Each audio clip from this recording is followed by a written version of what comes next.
Hello students, welcome back in my class. आज के इस वीडियो में हम पढ़ेंगे कक्षा 10 की अंग्रेजी की बुक फर्स्ट फ्लाइट की third poem A tiger in the zoo. और इस अच्छी सी कविता को लिखा है लेज़ली नॉरिस ने। और यहाँ पर कवि ने एक तरह से बाघ का वर्णन किया है, एक ऐसे बाघ का वर्णन यहाँ पर किया है जो पिंजरे में बंद है, यानी जो कैद में है और जिसकी आज़ादी छीन ली गई है। और उसका कंट्रास्ट एक दूसरे बाघ से किया गया है जो जंगल में है, जो जंगल के अंदर है, पूरी तरह से फ्रीडम एंजॉय कर रहा है। तो यहाँ पर एक बहुत अच्छा कंट्रास्ट प्रस्तुत किया गया है कि जब बाघ पिंजरे के अंदर का बाघ है वो किस तरह फील करता है, और एक जो बाघ है जो आज़ाद है और जो जंगल में है वो किस तरह अपनी फ्रीडम को एंजॉय करता है। तो यहाँ पर एक बेहतरीन चित्रण कवि के द्वारा किया गया है, इसी को हम यहाँ पर देखेंगे। तो प्यारे बच्चों, यहाँ इस पोएम का भी हम अंग्रेजी से हिंदी में ट्रांसलेशन करेंगे, और जो भी यहाँ पर आपकी डिफ़िकल्ट वर्ड्स आने वाले हैं उनकी भी हम हिंदी मीनिंग्स देखेंगे। इसके अलावा यदि आप मेरे चैनल पर एकदम नए व्यूअर हैं तो प्लीज़ सब्सक्राइब ज़रूर करें, वीडियो पसंद आए तो लाइक ज़रूर करें। तो बने रहें मेरे साथ और देखें वीडियो को शुरू से अंत तक। तो आइए शुरू करते हैं, let's start. He stalks in his विविध strips the few steps of his cage.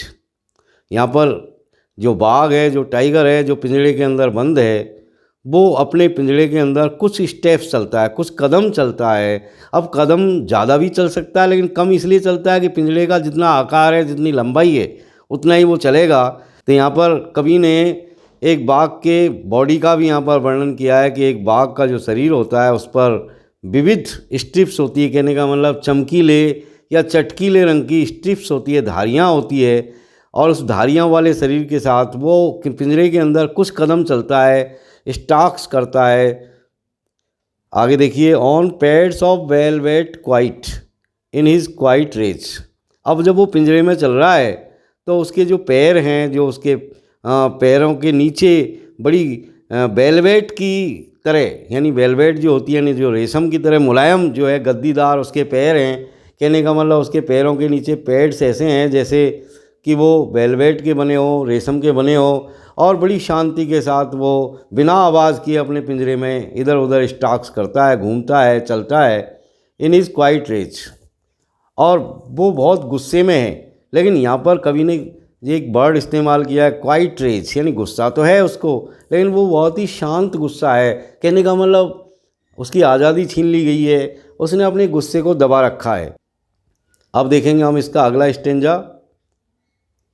Next stanza देखिए आप, he should be lurking in shadow. Lurking, lurking का मतलब होता है घात लगा करके बैठना, यानी छुप करके बैठना, किसी के ऊपर हमला करने के लिए जो बैठते हैं जानवर, वो कहते हैं लर्किंग। तो ही शुड बी लर्किंग, यानी यहाँ पर कवि ने एक ऐसे बाघ का वर्णन किया है जो जंगल में है। अब वो जंगल में क्या कर रहा है उसकी भी यहाँ पर स्थिति हम देखेंगे इन लाइनों के द्वारा। यानी वो बाघ जो जंगल में है वो इस वक्त क्या करता हुआ होना चाहिए।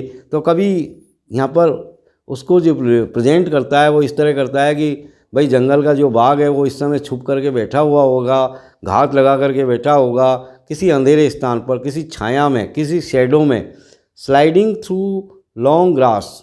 और वो स्लाइड हो रहा होगा, सरक रहा होगा धीरे धीरे, थ्रू द लॉन्ग ग्रास, यानी लंबी लंबी घास में होकर के, नियर द वाटर हॉल। और किस जगह पर जो है बैठा होगा घात लगा करके, नियर द वाटर हॉल, किसी जलाशय के पास, किसी वाटर हॉल के पास, मतलब जलाशय के पास। Where plump dear pass.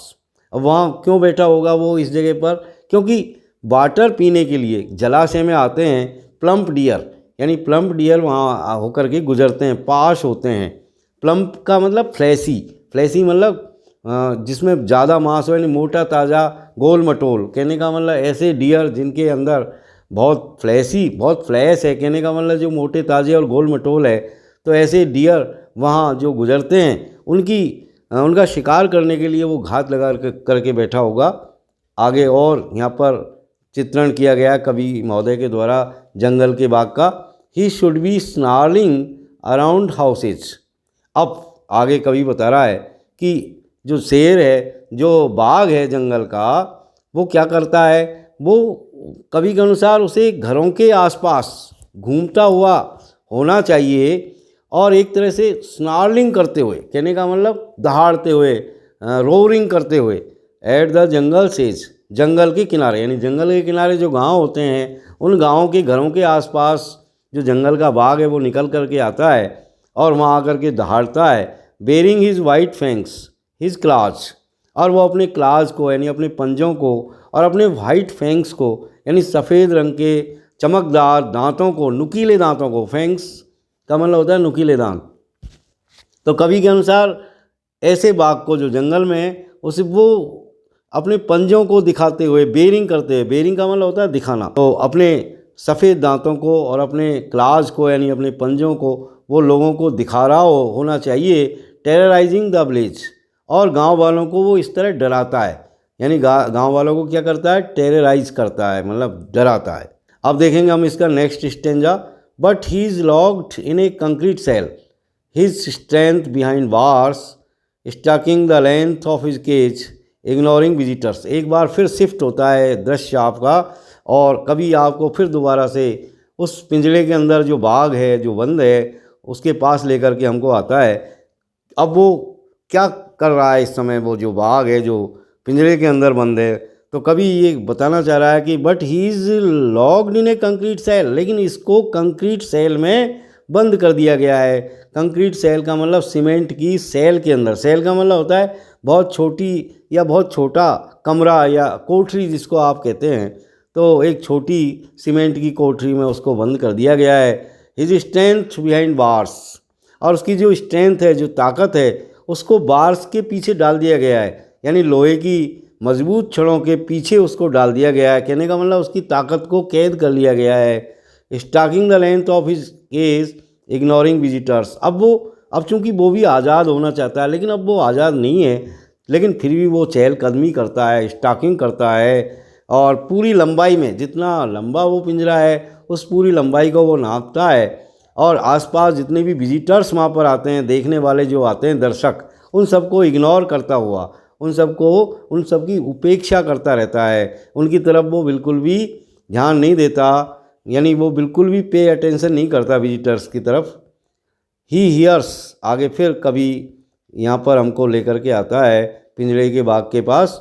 He hears the last voice at night, अब वो क्या करता है, वो रात में तब तक जगता रहता है जब तक कि रात की जो अंतिम आवाज़ है उसको नहीं सुन लेता। अब ये अंतिम आवाज़ किसकी आती है रात में, द पेट्रोलिंग कार्स, यानी गश्ती कारों की, यानी जो गश्त होती है शहर के अंदर, जो सिपाहियों की कारें होती है जो पूरे शहर के अंदर गश्त लगाती है, और उनके हॉर्न की जो आवाज़ है उस जो रात के अंदर आती है, लेट नाइट के अंदर आती है, उसको वो सुनता है। And stairs with his brilliant eyes at the brilliant stars, और वो अपनी ब्रिलियंट आइज से, यानी अपनी चमकदार आँखों से स्टेयर करता है, घूरता है।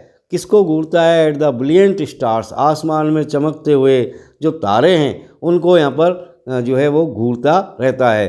कहने का मतलब वो आज़ाद होना चाहता है। तो प्यारे बच्चों, यहाँ पर हमने देखा एक आज़ाद पशु और एक जो है गुलाम पशु। कहने का मतलब एक आज़ादी और गुलामी का एक बहुत अच्छा कंट्रास्ट यहाँ पर पेश किया गया है।